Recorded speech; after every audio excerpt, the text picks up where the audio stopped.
So dito par, yung katapat ko dito si Clint. Ang akala ko talaga dito, lugi ako kay Clint eh. Pero hanggang matapos ang game na to mga par, si Clint yung kawawa sa akin. At si Ejisid ka pala to mga par, ang marksman ng lahat. Kung hindi ka pa nakapalo, baka naman. At susulitin na natin yung pagkakataon na lamang tayo dito mga par. Saktong-sakto at marunong din tong mga kasama ko dito. Sabi mo talagang sure win eh, kapag ganito yung kampi mo. Tapos sa side naman ni Clint mga par, walang dalaw. Magiging kawawa ka talaga pag ganyan yung kampi mo. Tara, pasok, bigyan natin tong Clint na to.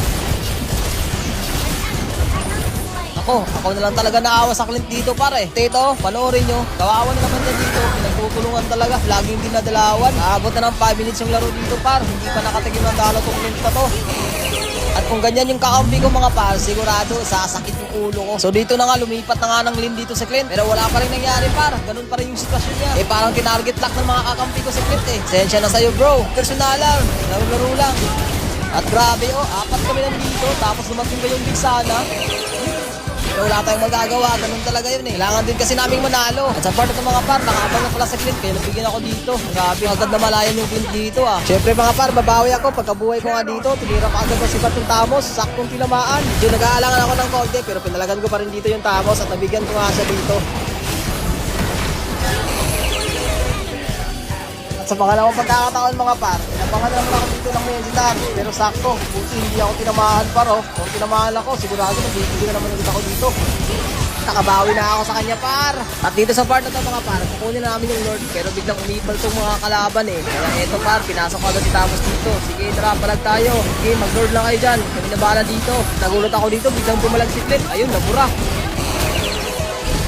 Makulit na Novaria na to, sayang, nakatakas pa. At dito nga, muntikan din ako magbigyan ulit. Nakulo ko talagang Menzitar to ha, ako talaga yung target. Buti na lang, andyan si Tigreal par, nabuhay pa ako dito. Sobrang snowball na namin dito mga par. Ayan o, pinapasok ko na yung kalaban dito kahit alanganin. Muntikan pa nga ako mabigyan dito. Ito yung Menzitar o, ako na naman yung target niya. O, sige tingnan nyo ha. So mali ka ng pasok par, ang dami namin dito, 5 kami. Bilib na bilib din ako sa trip ng Menzitar eh. Nakafocus lang sa akin. Anong ginagawa mo? Teka, balikan lang natin si Clint mga para. Parang hindi ko na kasi napapansin yung team eh. Sadyang hindi na talaga nakabawi si Clint dito. Grabe yung ginawa ko dun par, sobrang tapang, muntikan ako dun ah. Sige tara, tapangan na natin to. Eto, pasok!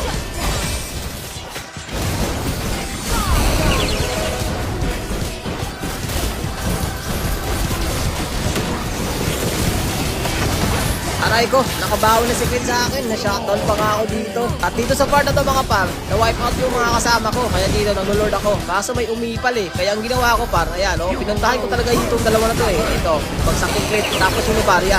Sige, tumakbo ka! Nako, tatakbo pa si Novaria eh, munti ka pa makatakas ha, nakatikim ka tuloy.